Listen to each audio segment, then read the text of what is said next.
Ok. Ele então, precisa aprovar. Processar ele. Com a palavra, deputado Gustavo Gayer. Com a palavra, deputado Gustavo Gayer, por 10 minutos. Vocês vão retirar as pessoas ali. Bom, obrigado, presidente.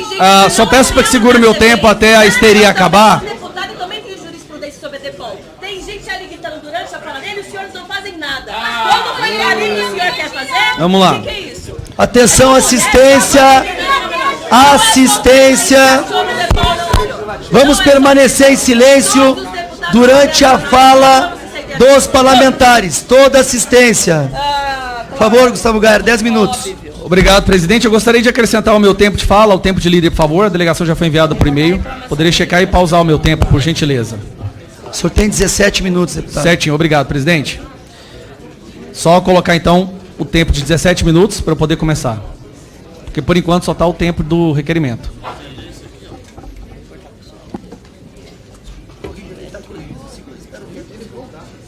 Aí, pronto. Agora volte aos 17 que a gente começa. Vai lá, pode retornar o tempo. Zero tempo lá. 17 minutos. Ok. Pode falar, deputado. Obrigado, presidente. Farei bom uso desse tempo de fala. Primeiro, agradecer ao governador do estado de Goiás por tirar o tempo da sua agenda, que nós sabemos que é muito corrida, para poder vir aqui. E eu acredito que se o senhor disponibilizou prontamente desse tempo, é porque o senhor considera, assim como a maioria dos que estão aqui hoje, como sendo um tema de extrema importância agora para o nosso país, principalmente com esse governo que nós temos, que nós saberemos e sabemos, né, com total convicção, que fará o possível para fomentar ainda mais esses atos criminosos desse movimento.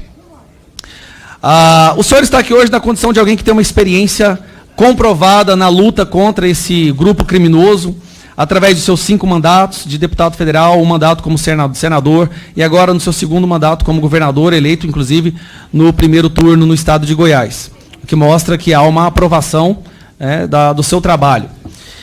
Nós estamos lidando aqui, o presidente, governador, com uma das CPIs mais importantes, talvez, dessa legislatura. E eu digo isso porque nós sabemos que o número de invasões que nós tivemos a partir do momento em que o resultado das urnas foi proclamado é estrondoso. Mostra que todos os criminosos do nosso país agora estão se sentindo empoderados. Isso ficou comprovado com as celebrações que nós vimos dentro dos presídios, das celebrações que nós vimos dentro daquelas comunidades dominadas por narcotraficantes, que despejaram toneladas de chumbo aos ares para celebrar, porque o chefe deles havia chegado à presidência da República. Protesto, senhor presidente. Isso não é forma de falar com o presidente da República, ele está fazendo acusações seríssimas. Eu estou... Protesto. Presidente, pausa o meu tempo, pausa o meu tempo. Presidente, eu estou falando de fatos. Houve ou não houve essa celebração dentro dos presídios? Isso é um fato. Isso é um fato. Não brigue com os fatos, tem que pessoal. ser comprovado, traga prova. Não brigue com os fatos, pessoal. Então, presidente, no início dessa CPI, nós tínhamos um objetivo em vista, que é o objetivo de mostrar os atos criminosos e o quão perigoso esse movimento é. Mas logo nas primeiras sessões, 2 novos objetivos se tornaram tão importantes, um deles até mesmo mais nobre. Bom, vamos lá. O primeiro objetivo, como eu já havia dito, é provar que é um grupo criminoso, um braço ideológico da esquerda. Você pode ver com a ferrenha defesa que a esquerda tem em defender esses criminosos. Outro ponto também que se tornou extremamente relevante é que isso se torna agora uma oportunidade para que nós possamos salvar milhares de pessoas que são mantidas como reféns, ou talvez até mesmo escravas, nesses assentamentos, nesses acampamentos, ocupações, invasões, quaisquer os nomes eufemismos que queiram usar para esses atos criminosos. A comprovação disso, governador, foi ontem, quando nós recebemos aqui um casal humilde, uma senhora humilde, governador, uma doméstica, mulher, negra, que veio contar para nós a sua história de sofrimento a partir do momento que ela foi enganada por esse movimento, onde ela presenciou aberrações dentro do acampamento, onde ela foi ameaçada, sofreu extorsão, tortura psicológica e teve medo de ter a sua vida arrancada nas mãos de militantes com foices enxadas nas mãos. E nós testemunhamos outra coisa, presidente, a perversidade dessas pessoas que defendem esse grupo. A mulher contando a história de vida, do sofrimento que ela passa, o medo que ela tem até hoje de ser assassinada por essas pessoas, porque ela está aqui dizendo a verdade. E nós vimos a esquerda zombando dessa mulher, tentando humilhá-la. A dona Nilcilene, obrigado por me lembrar o nome, deputado. Dona Nilcilene foi humilhada, caçoada, zombada. Saiu daqui afugentada. Não tem nome, claro. Afugentada. Por pessoas que se dizem levantar a bandeira de defesa das mulheres, negros e pobres. Humilharam uma mulher negra, pobre. Aqui, ó, agência Mas é bom que esse é o terceiro objetivo da nossa CPI. Mostrar o quão perversa, o quão inescrupulosa é essa parcela ideológica que defende criminosos, como eu havia dito, que celebraram nos presídios e em facções criminosas. Então eu acho que isso triplicou a relevância e a importância da nossa CPI. E mais uma vez eu agradeço muito pela presença do senhor, pela aula que o senhor deu aqui hoje, falando do início desse grupo criminoso, falando que não é de agora que eles cometem esses crimes, e sim desde, como o próprio senhor disse, de 1985. Pelo simples fato de estar lutando contra esse grupo há tanto tempo e ainda estar vivo, já é uma vitória, governador. Nós sabemos que o senhor é duro na queda. Esse movimento não possui pessoa jurídica, não possui estatuto. E o senhor governador disse algo que me chamou a atenção. Movimento do sem banco, movimento do sem cerveja, movimento do sem dinheiro. E analisando a defesa que eles fazem desse movimento, que é um grupo criminoso, nós corremos o risco de no futuro, se não botarmos um ponto final nisso agora, de no futuro estarmos aqui fazendo um movimento, fazendo uma CPI do MPCC, do movimento do primeiro comando da capital. Ou então uma CPI para investigar o MCV, o movimento do Comando Vermelho.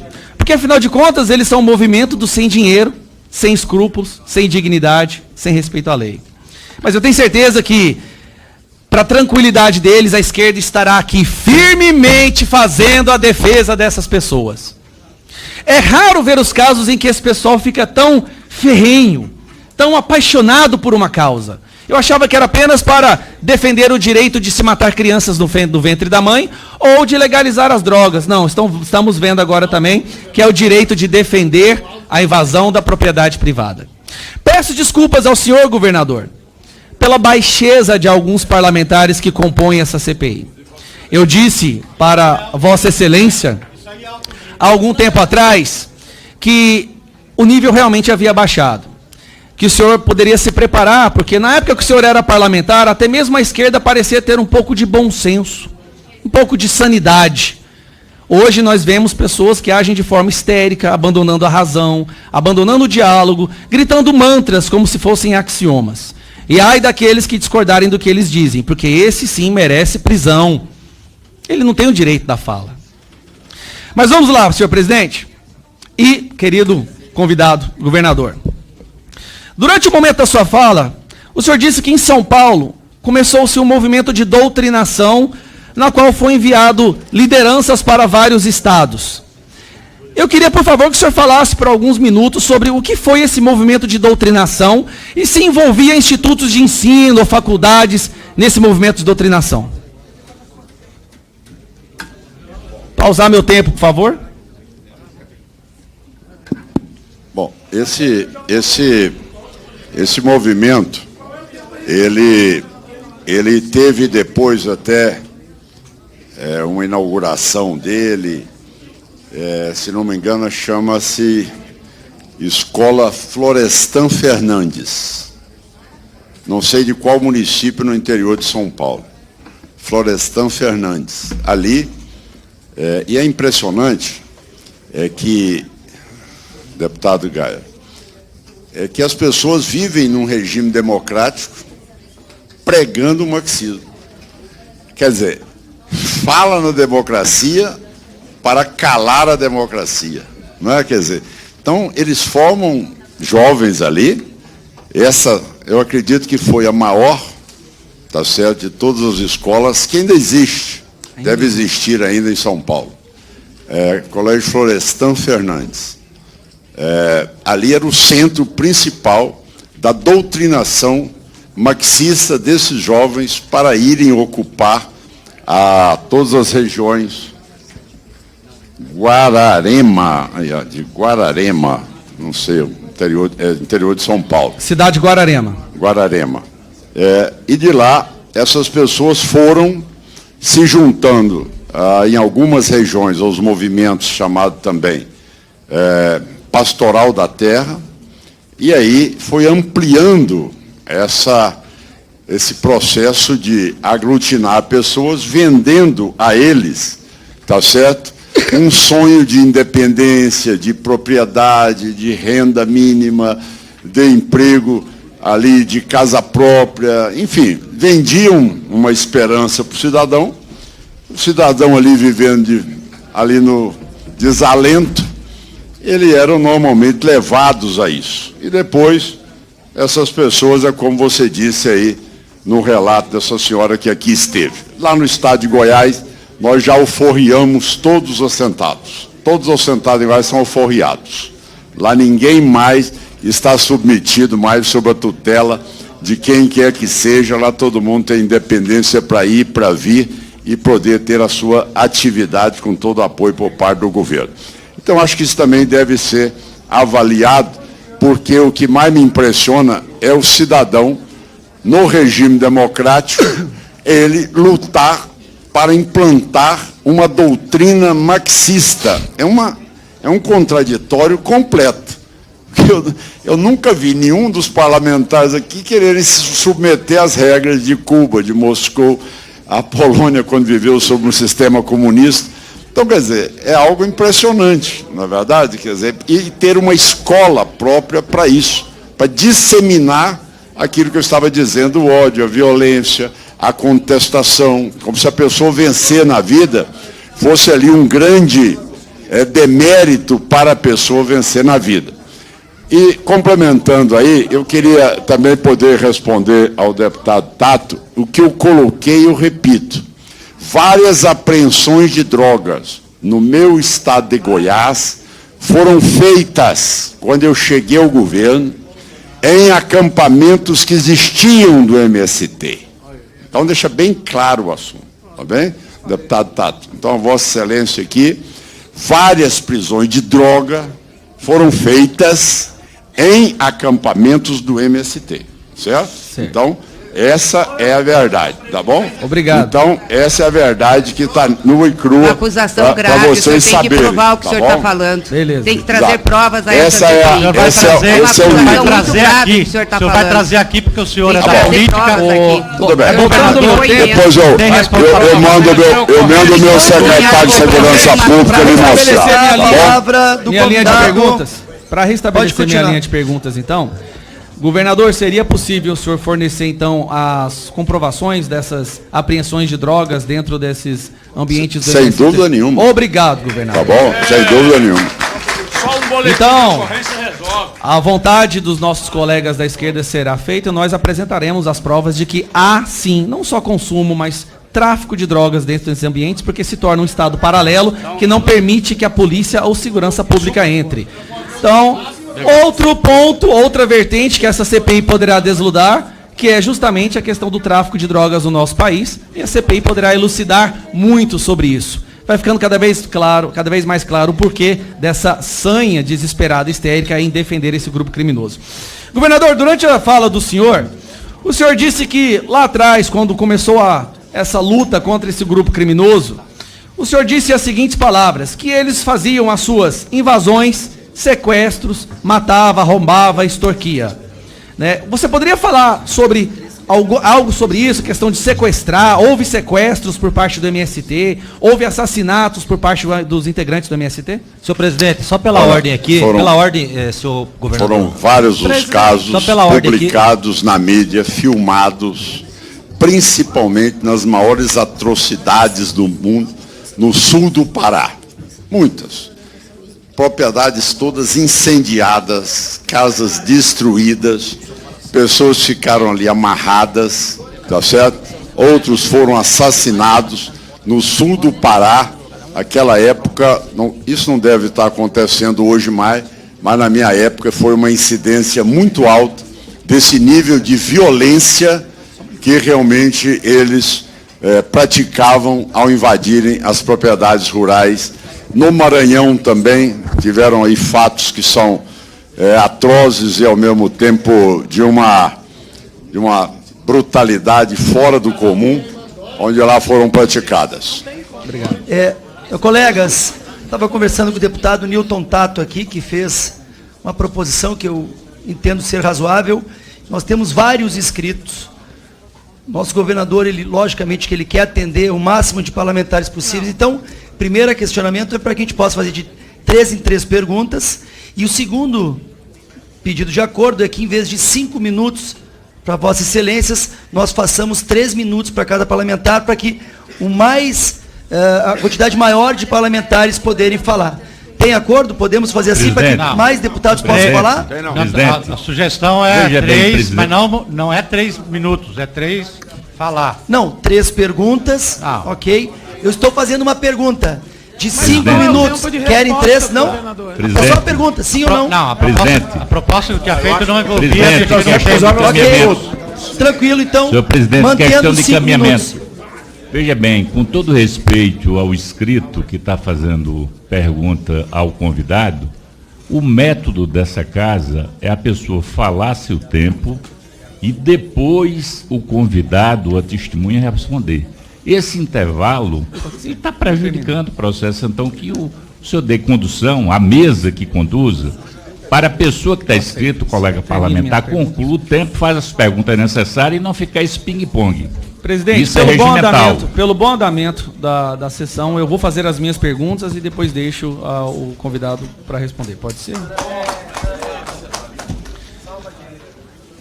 Governador, durante o seu primeiro mandato, nos 4 anos anteriores, obviamente, houve uma redução das invasões de terra no estado de Goiás e até mesmo do Brasil inteiro, pelo seu conhecimento, entre os governos PT e esse governo do Bolsonaro. Se houve uma diminuição ou aumento, o que o senhor, no seu conhecimento, o que responsabiliza isso? Qual é a causa disso? Por que houve um aumento? Eu vou fazer as perguntas, o senhor pode responder depois. Pode ser, governador? Para o bom andamento da sessão. A segunda pergunta. Pelo que o senhor disse até agora, não é o objetivo do MST fazer uma reforma agrária, até mesmo porque eles colocam as pessoas para viverem assentamentos em condições subhumanas, em formas de escravo refém. Qual é a real finalidade do MST? Qual é a visão dos produtores rurais, o senhor como produtor rural, qual é a visão que os produtores rurais, representados aqui por Vossa Excelência, têm desse movimento? E só mais uma pergunta para a gente poder encaminhar, né? Neste ano de 2023, tivemos 16 tentativas de invasões nos primeiros 90 dias desse governo do Lula, de acordo com o secretário de Segurança Pública, Renato Brum.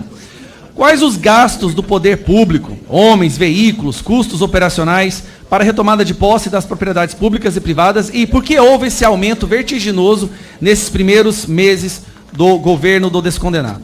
Que é isso, rapaz? Pronto. Eu encerro aqui as minhas perguntas. Obrigado, presidente. Com a palavra, governador. Rapidamente, então, Gaia, vamos lá. Para nós deixarmos também os outros aqui perguntarem. A diminuição de invasão, ela houve em 2 momentos. Momento quando o Fernando Henrique assumiu o governo, eles invadiram a fazenda dele, quebraram tudo, tá certo?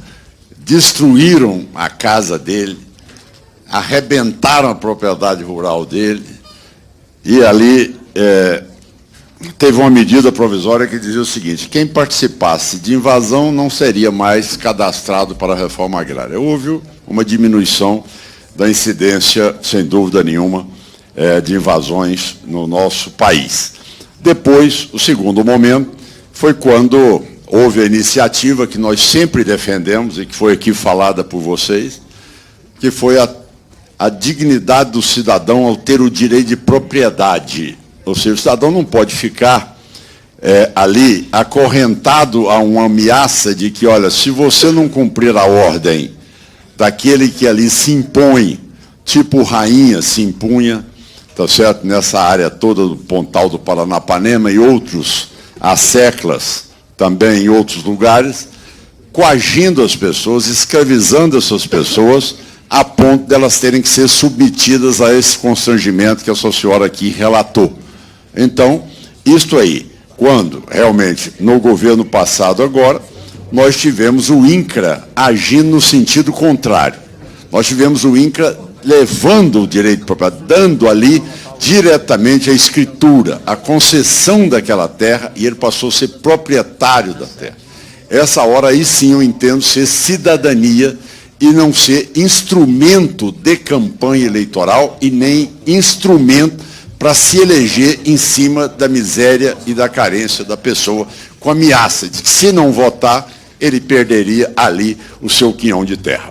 Em relação ao custo, dizer a você que, sem dúvida alguma, como você sabe, Goiás tem hoje, longe daquilo que seja o ideal, apesar de ser a melhor polícia do Brasil, tem apenas 12 mil homens na nossa Polícia Militar de Goiás para atender todo o território, mas, sem dúvida alguma, eu sou obrigado, em certas situações, como é sempre um batalhão especializado, nós temos um batalhão especializado para esses casos, para agir, eu tenho muitas vezes que pagar horas extras e também eu tenho ali que poder deslocá-los à distância para que eles possam chegar a tempo, para não deixar que haja uma destruição do patrimônio. Eu posso te dizer, porque nós fizemos um cálculo assim um pouco rápido, nós gastamos mais de 500 mil reais até agora, R$500 mil, nós gastamos só em horas extras, gasolina, carro, estrutura de deslocamento das pessoas, de ônibus, tudo isso. Então, essas 19 invasões praticadas em Goiás, elas tiveram um custo de mais ou menos R$500 mil a mais para os cofres públicos. Ah, e a última pergunta, por que houve esse aumento agora? Por que houve esse aumento no seu... Não, esse aumento agora, depois que nós assistimos, o Stedley dizer que ia ter abril vermelho, que ia se ter todo estímulo de incentivo à invasão de propriedades, a tudo isso, houve esse estímulo orientado por quem falava pelo movimento, tá certo? Em nível nacional, que isso aí iria precarizar o direito de propriedade de investimento no setor rural. Essa foi a causa clara. Lançou-se o abril vermelho, tá certo? E lá em Goiás ele foi verde e amarelo, tranquilo, sem problema nenhum. Com a palavra,